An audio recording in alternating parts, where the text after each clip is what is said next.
રાજકોટ જિલ્લામાં છેલ્લા ઘણા સમયથી સ્થાનિક પોલીસની મીઠી નજર હેઠળ બે રોકટોક બાયોડીઝલનો કારોબાર ધમધમી રહ્યો છે।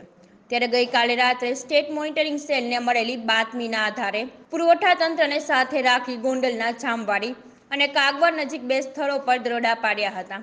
આ દરોડામાં ગેરકાયદેસર ધમધમતા ફિલિંગ સેન્ટર જપ્ત કરી 9 શખ્સોની ધરપકડ કરી હતી અને 70 લાખનો મુદ્દામાલ કબજે કરવામાં આવ્યો।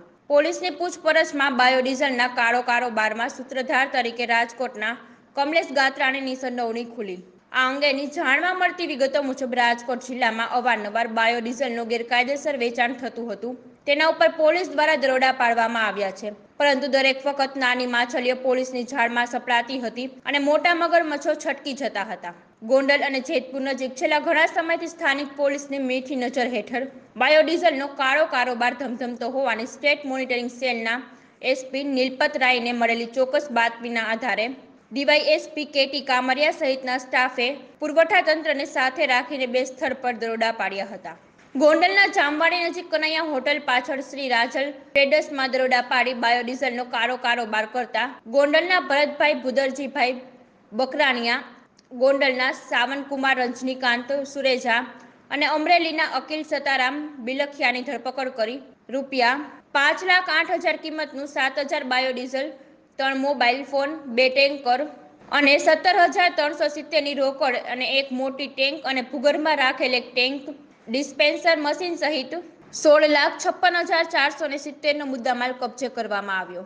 જ્યારે બીજા દરોડામાં આવેલ કાગવડ નજીક આવેલ ધ ગ્રાન્ડ ખોડલ હોટલ અને જય વચરાજ હોટલની બાજુમાં આવેલા ખુલ્લા પ્લોટમાં ધમધમતા બાયોડીઝલના કારોબાર ઉપર દરોડા પાડવામાં આવ્યા હતા, જેમાં ગોંડલના ગિરીશભાઈ હસમુખભાઈ ઠાકોર, રાજકોટના મૌલિક હસમુખભાઈ વ્યાસ, કાગવડના પ્રકાશભાઈ હરેશભાઈ ભેડા, ગોંડલના ચંદનભાઈ દિલીપભાઈ પાડલિયા અને કોઠારિયાના ટ્રક ડ્રાઈવર સબીર યુસુફભાઈ ઘેડા અને જેતપુરના ટ્રક ડ્રાઈવર આદમ સુરામભાઈ ડોઢિયાની ધરપકડ કરવામાં આવી છે।